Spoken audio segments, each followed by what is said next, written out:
Assalamualaikum warahmatullahi wabarakatuh. Bismillah walhamdulillah wala haula wala quwata illa billah amma ba'du. Hai sahabat-sahabat kurcaciku, dimanapun kalian berada, bagaimana kabar kalian hari ini? Masih semangat kan puasanya? Sebelumnya, perkenalkan namaku Fika Rahmania Agustin, siswi dari SD Negeri Carangbulung 1.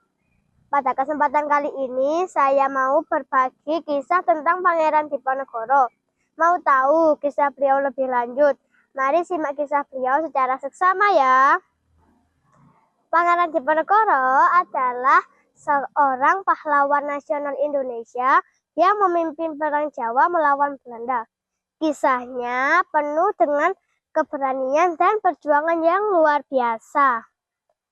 Beliau lahir pada 11 November 1785 di Yogyakarta. Pangeran Diponegoro adalah putra sulung Sultan Hamengkubuwono III. Namun, beliau menolak tahta dan memilih hidup sederhana sebagai seorang ulama.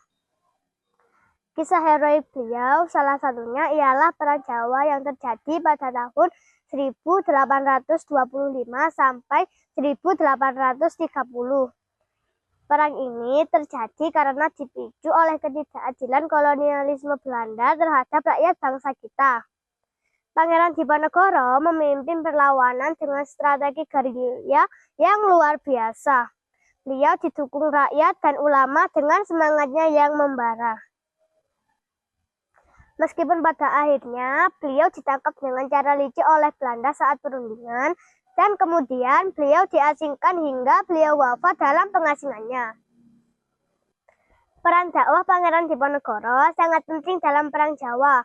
Beliau menggunakan ajaran Islam untuk menggalang dukungan rakyat dan ulama, meningkatkan semangat juang pasukan, menjelaskan ketidakadilan kolonialisme Belanda, menyatukan umat Islam dalam perjuangan. Pangeran Diponegoro juga dikenal sebagai seorang ulama yang taat, dan dakwahnya membantu memperkuat perlawanan rakyat Jawa terhadap Belanda.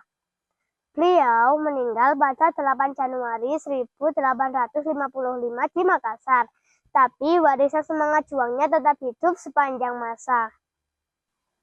Pangeran Diponegoro diangkat sebagai pahlawan nasional pada tahun 1973, dan salah satu peninggalannya adalah Tapak Diponegoro yang diakui UNESCO sebagai ingatan dunia pada 2013. Banyak hikmah dari kisah Pangeran Diponegoro yang bisa kita petik diantaranya keberanian dan keteguhan hati dalam melawan ketidakadilan, pentingnya persatuan dan dukungan dalam perjuangan, strategi dan kecerdasan dapat mengalahkan kekuatan musuh, pengorbanan dan kesabaran demi kebebasan dan keadilan, warisan semangat perjuangan dapat menginspirasi generasi selanjutnya. Nah, dari kisah beliau yang luar biasa ini, semoga bisa ikut membangkitkan semangat kita para anak bangsa, agar kita semakin giat dalam belajar, meraih semua mimpi dan cita-cita kita.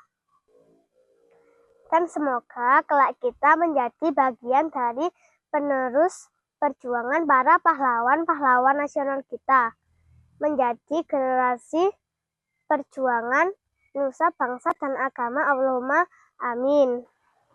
Sekian kisah Pangeran Diponegoro yang bisa saya sampaikan, semoga bermanfaat. Kurang lebihnya saya meminta maaf ya. Akhir kata, semangat ya ibadah puasa dan belajarnya. Wassalamualaikum warahmatullahi wabarakatuh.